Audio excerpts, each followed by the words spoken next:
Look, 5 forms moving fast through the forests to Ness. It, he, she, they, as. All 5 know where they must go and with what they must grapple, and where they must go is to the green chapel. Listen. Listen now. Listen to Ness.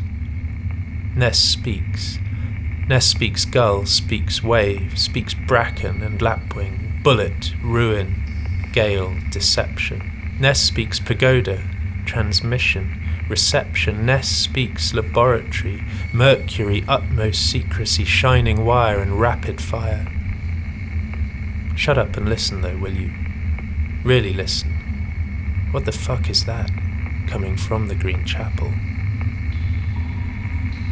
In the Green Chapel, the armourer says, "Who will describe the chapel's design and position?" "I," says the engineer. 10 tall thin crosses on the west wall and 10 on the east, 5 on the north, and the south wall is open. Its status as a building of worship is unmistakable, so too the nature of its god. Its roof is ferro-concrete and strikingly vaulted. Its pillars are ferro-concrete and devoid of fluting. Its architecture is a perfect marriage of function and form, and its ruination is controlled. "Tell me," says the armourer, "is the chapel fit for our purpose?" "Yes," says the botanist.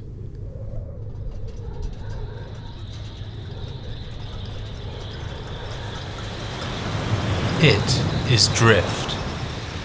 Drift nears Ness. Drift is a world shaper. Drift makes itself up as it goes along. Drift is an avocet skull writhing with maggots. Drift is a seal corpse with a zither-rig jaw and off-planet fur.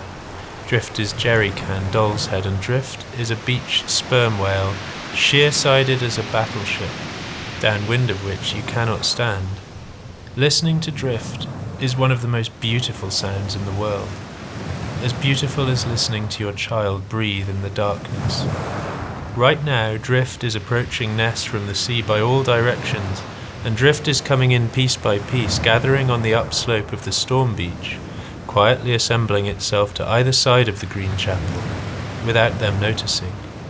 The laboratories will be Drift soon, and Ness too, owing to nothing but the fate of things. In the Green Chapel, the armourer says, "Who will retell how we came to this historic moment, this momentous place?" "I will," says the physicist. "It went something like this. You near Ness from far inland. First you hit pine, then you hit sand. Then the sky goes grey from the glare of the sea. Ness is its own realm with its own rules. Lonely, flat, old, Spartan, cold, eerie for its absence of feature. Seabird cry, the spit moving in storms like a creature. We weren't much more than children. Don't look, don't tell, don't understand, don't ever remember. For what we do is perfect the physics of death. We test for lethality and for vulnerability. We shock test, stress test, shake test, temperature test. We crash casings into concrete. We store weapons in the armory. In the Green Chapel, we simulate all that our bombs will face when the time comes. We seek to maximize injuries incompatible with life.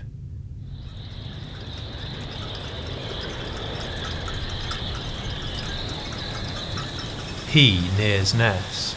He moves through the marshes much as mud might. You couldn't call it walking. This march matches no known gait. He pours himself forwards, pours, sets, melts, and pours again in a looping flow learnt part from otter and part from water.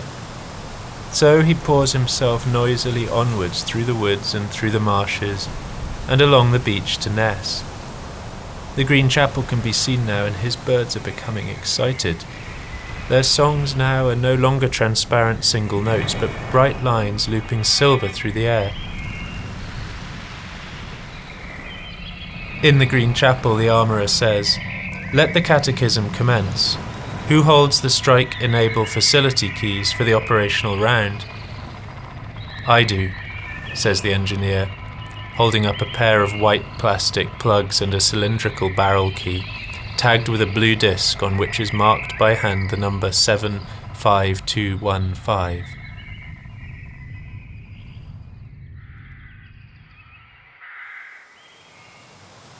She nears Ness. Her skin is lichen and her flesh is moss and her bones are fungi and she breathes spores. There are miles of her in a pinch of soil. Trees speak through her, weather with her. As she passes houses, passes trees, passes cars, she leaves herself behind. Moss clump on roof tile, wall edge, lichen tag on road sign, fungus glowing on tree bark. Here and there she marks certain children as they sleep. A fingertip touch on the inside of a wrist, the back of a knee, a place where green can enter and grow, making over time a child of moss, a child of ash, a child of beech. She was one of them once, and her skin now greenly seethes. In the Green Chapel, the armourer says, "Recite the detonation sequence, taking care to emphasize its causal beauty and irreversibility once commenced." The engineer answers mechanically, staring blindly towards the armourer through his iron eye, left, and his drifting eye, right. Following release over the kill zone, the drogue parachute will deploy by means of explosive charge and ejection gun. 4 main parachutes will then deploy by means of cutter charges. Saltwater sensors in the nose cone will confirm water entry, track descent rate and depth, before pressure sensors trigger the firing unit at a depth of around 35 meters. The armourer says, "And then?" Then the core explosively disassembles. Recognition, life extinct.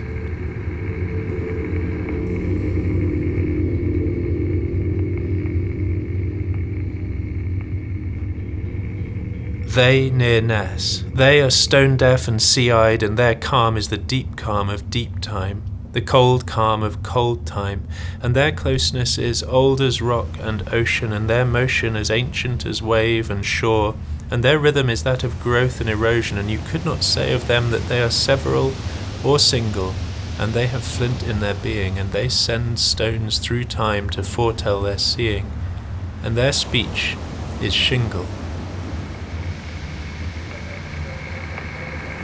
In the Green Chapel, the armourer says, but uncertainly now in the rich green light, "It is surely time to fire."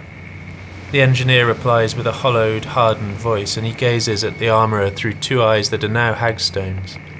"Armourer, can you not see that we are being buried from the day? We are deep in matter, and this far down it is hard to transmit. Detonation is impossible. Thought is. Language is turning to shingle."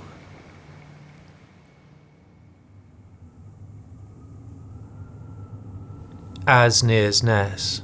As is as thin as mist. As is as fast as a gale and as slow as tar.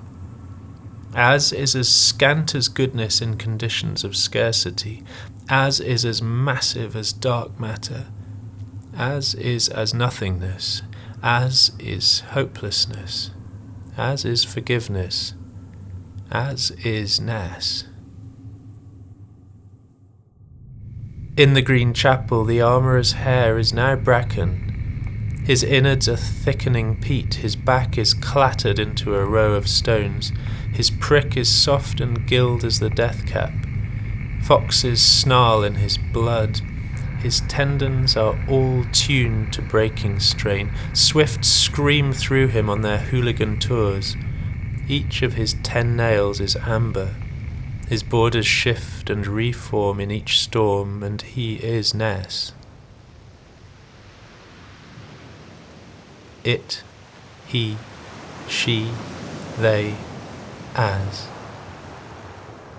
It was all sea once, in a long, unbroken line.